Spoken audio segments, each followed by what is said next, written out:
idea de alta definición, ¿no? Que la alta definición es muy fuerte en la mediatización del sonido. Pero para McLuhan el extremo de la alta definición es lo fotográfico, que está opuesto al dibujo animado. Es que se opone que lo fotográfico te da toda la información que vos necesitas, no hace falta que agregues. El dibujo animado le falta información. Para entender que Tom y Jerry son un perro y un gato luchando, uno tiene que agregar el conocimiento propio sobre perros y gatos y las supuestas relaciones entre las especies.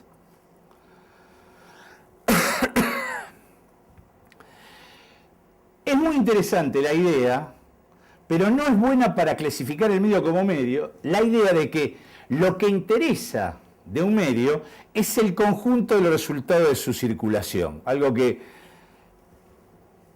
par de décadas después, Eliseo Verón va a plantear como diferencia entre discurso ideológico y discurso del poder.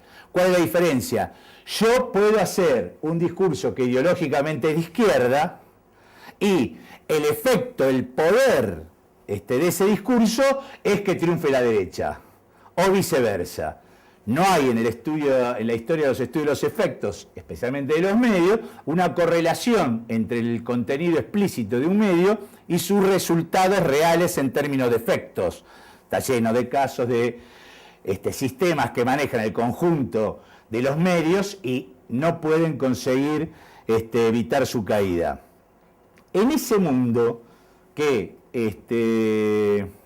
macro, en el que reflexiona McLuhan, el tema de que un medio sea no sistemático, sino que tenga vida propia como un medio y que de ahí se haya en relación con algún efecto general de la cultura, a nosotros nos parece una debilidad. Muy fuerte la sugestión, muy débil la conclusión y el camino a seguir.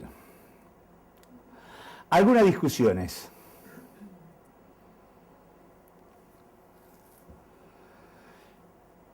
La cuestión de que un medio tiene que contener otro medio nos impide enfocar los hábitos generales de recepción y producción de textos en cualquier sociedad.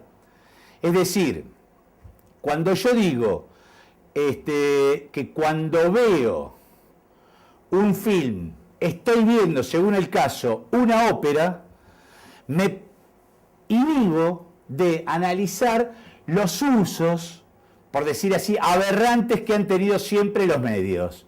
Es decir, escucho un programa informativo en la radio y en realidad de lo único que recuerdo después es la música que pasa el programa informativo y no la información. O al revés, escucho un programa que es todo músico, pero lo único que me gusta es la voz del conductor y los breves comentarios que hace sobre la música.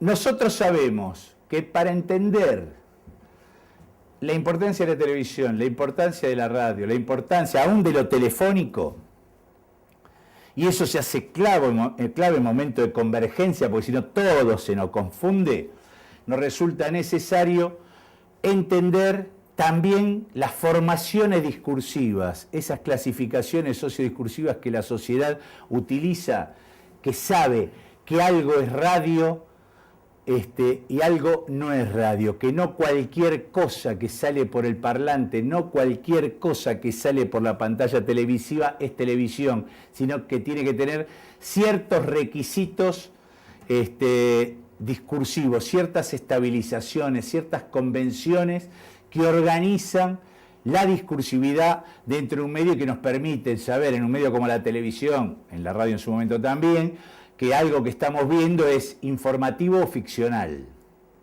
Es algo, si es informativo, que está basado en la opinión o en la información. Algo que vemos en la televisión tiene que ver con lo publicitario o con lo judicial. Esas convenciones que atraviesan a los medios, que los medios son lugar de pasaje y como de encorsetamiento de esos contenidos generales de la sociedad, son claves para entender cuál es lo que está aportando, aportando un medio a la novedad discursiva y cultural social. en ese escenario el concepto de extensión pierde parte de su fuerza, porque si yo puedo combinar el efecto de extensión que genera un medio en toma directa, que aparece con la televisión y con la radio, y después la televisión todavía lo expande. Eso que las primeras mediatizaciones, que la hora del lugar de producción y emisión es igual a la hora del lugar de recepción y comprensión del lenguaje. Eso que convierte a la actualidad en una especie de punto en el que acuerda el conjunto del globo, por lo menos mediatizado. Ese concepto de extensión de lo temporal a el filo de una navaja pierde todo su sentido si no podemos diferenciar lo ficcional de lo informativo. El hecho en televisión se ha hecho por épocas, en el principio de la televisión antes del videotape, telenovelas en vivo y nadie las recuerda porque estén en vivo, salvo por algún accidente que se cayó un decorado o algún furcio terrible de un actor, algún error terrible en el libreto. No interesa para la ficción, aparentemente, que sea en vivo o que sea en grabado. En cambio, una información, aquel que estaba viendo el 11 de septiembre, las Torres Gemelas, una torre golpeada por un avión, estaba viendo eso y ve el siguiente avión golpeando la torre, ese efecto de el ahora informativo que entra fuera del control del medio, gracias a la presencia del medio ahí, pero fuera del control. Ningún mecanismo de censura podría haber evitado la aparición de esa imagen. Ese ahora, ese en directo, vale porque es informativo, vale porque cambió el mundo en algo, no vale porque es una gran actuación de un actor. Ese tipo de matices es lo que McLuhan lateraliza. Y para nosotros, lo que dijimos recién sobre medio y música, la cuestión de considerar a los medios como singularidad es un problema. Los medios funcionan siempre en sistema. Si uno quiere entender cómo crecieron fenómenos novedosos como la música grabada o la voz grabada, sin el cuerpo, sin el instrumento presente, no lo puede entender si no lo relaciona, por un lado, con todo el sistema gráfico que lo presenta y explica a la sociedad para qué usos sirve y para qué usos no, más allá de que hayan cambiado los usos posteriores, y si no ve la importancia que tuvo la radio en expandir esas grabaciones musicales y convertirlas en escena común para fragmentos muy grandes de la población mundial que a partir de ese sistema supieron que era el tango, que era el bolero y que era el jazz, por lo menos en su versión swing.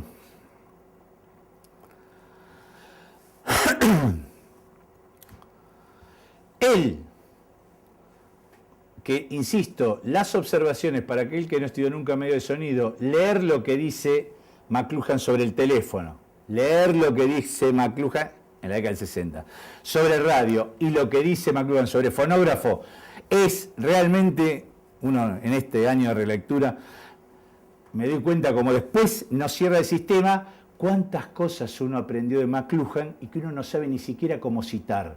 Entonces te olvidás de que McLuhan, ¿no? Realmente frente a párrafos de McLuhan sentí esa sensación de que a este autor lo robé, o este autor me marcó de una manera que no me permite convertirlo en cita. Eso es muy fuerte en McLuhan. Pero si uno observa, no la idea de sistema, sino observa, nosotros estudiamos los medios de sonido en su surgimiento, no a partir de los archivos sonoros, que no hay o que hay muy pocos, es decir, estudiamos los medios de sonido como a través de los metadiscursos gráficos que acercaron que construyeron su lugar en la sociedad. Entonces, para nosotros, estudiar medios de sonido es estudiar un sistema de los medios de sonido con los medios no de sonido y donde se publicitaba al mismo tiempo una compañía telefónica, un aparato fonográfico para escuchar los primeros discos y un aparato de radio. Eso estaba en el mismo momento sistematizado, sus relaciones, sus usos en los medios gráficos. Para los que estudiamos empíricamente el crecimiento de los medios de sonido, nunca pudimos haber sostenido que eran mundos paralelos. Siempre fue un mundo sistemático con una vida parcialmente individual cada uno. Síntesis de McLuhan. Las extensiones materiales como fenómeno clave. Con un comentario. Si leen, hoy hablábamos con colegas, McLuhan hay que leerlo en grado o en posgrado. Yo pienso que hoy me preguntaron un montón de cosas, así que dije tantas afirmaciones que sigo haciendo afirmaciones que me puedo arrepentir en otro momento. Hoy en día yo diría, McLuhan es para leer en posgrado, salvo La Galaxia Gutenberg. La Galaxia Gutenberg es un libro que todo estudiante de comunicación en estadios tempranos de su desarrollo debería leerlo. ¿Cuál es la diferencia entre La Galaxia Gutenberg, o sea, las reflexiones de McLuhan sobre la imprenta, y las reflexiones de McLuhan sobre los otros medios que son por los que se ha hecho famoso? Porque el libro de La Galaxia Gutenberg es el libro más académico, es el más citado, el que más figura en las bibliografías. En cambio, los otros son citados como lateralmente. ¿Cuál es la diferencia? Que La Galaxia Gutenberg, el libro de McLuhan, él recoge, y observaciones que hizo él, todo el saber disponible sobre el aparataje, el dispositivo, el conjunto de dispositivos técnicos que constituyen el fenómeno de la imprenta. Hace poco discutíamos con un colega que decía que estamos terminando La Galaxia Gutenberg, que en realidad fue un paréntesis. Y yo decía, ¿por qué pensás? Porque ya no se imprime más. Porque para este investigador, la clave de Gutenberg es la impresión. Eso es porque no leyó bien o se olvidó La Galaxia Gutenberg según McLuhan. La Galaxia Gutenberg según McLuhan es el imperio de lo tipográfico, el imperio de la escritura como industrialización. La salida impresa es el resultado objeto industrial, pero lo que constituye, según McLuhan, a la imprenta como la fuerza fundadora de la modernidad, de la racionalidad occidental y cartesiana, es el hecho de que cualquier enunciado ficcional, informativo, polémico, religioso, se podía construir a partir de la repetición tipográfica. El dispositivo técnico es una especie de matriz que ordena cualquier tipo de enunciado, cualquier tipo de texto, y lo convierte en algo intercambiable. Esa es la fuerza descriptiva y genial de McLuhan. Con el único medio que hizo ese gesto McLuhan fue con la imprenta. Lo que dijo sobre los medios electrónicos, todo lleno de sugerencias, nunca pudo diferenciar, por ejemplo, cosas que en la década del 30 ya había hecho Arnhem, de distintos efectos de sonido espacial en la radio respecto del parlante. Nunca en McLuhan el parlante, el espacio, la pantalla, la cámara, el punto de vista, aparece como un sistema de descripción, como si uno aprende qué es el sistema de la imprenta. Siempre aparece con sugestiones, observaciones, un ejemplo, ¿tá? Y a partir de eso la construcción de una idea de lo electrónico, de una idea de lo audiovisual, de una idea de lo sonoro. No son datos empíricos, son ideas de lo material. En cambio, la imprenta de McLuhan es una imprenta que imprime. La televisión y la radio de McLuhan no hablan ni televisean.